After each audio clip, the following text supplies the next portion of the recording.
মাত্র 30 টাকা খরচ করে যদি কেউ হিস্ট্রিক্যাল প্লেস ঘুরতে চায় তাহলে ভিডিওটি তার জন্য।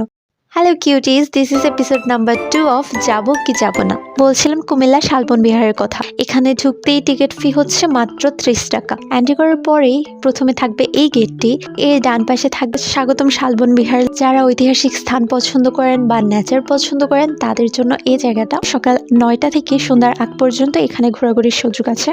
জায়গাটি ঘোরার জন্য অনেক বড়, বাট মোটামুটি সবগুলো জিনিস একই রকম। এই যে আমার সাথে আমার বডিগার্ড মানে আমার ভাই আছে। এখানে কিছু সাইনবোর্ডে শালবন বিহারের ম্যাপ দেওয়া আছে অ্যান্ড শালবন বিহারের হিস্ট্রি নিয়েও লেখা আছে। আর যদি শালবন বিহারে সারাদিন না থাকতে চায়, এর পাশাপাশি ময়নামতি বৌদ্ধ মন্দির দেখে আসতে পারো। হাঁটতে হাঁটতে আমাদের এত বেশি গরম লাগছিল যে আমরা আইসক্রিম নিয়ে নিই। আইসক্রিম খেতে খেতে বাকি অংশটুকু দেখা শেষ করি। যারা ফ্রেন্ডদের সাথে জমিয়ে আড্ডা দিতে চাও, শাড়ি পরে ফটোশুট করতে চাও, তাদের জন্য এই জায়গাটা অনেক ভালো হবে। শালবন বিহারকে বিদায় দিয়ে আমরা চলে যাই কুমিল্লা বার্ডে।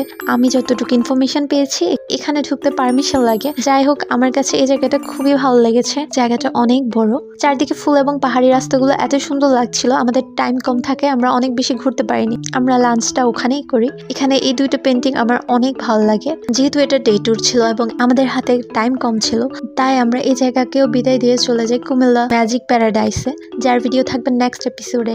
So till tata.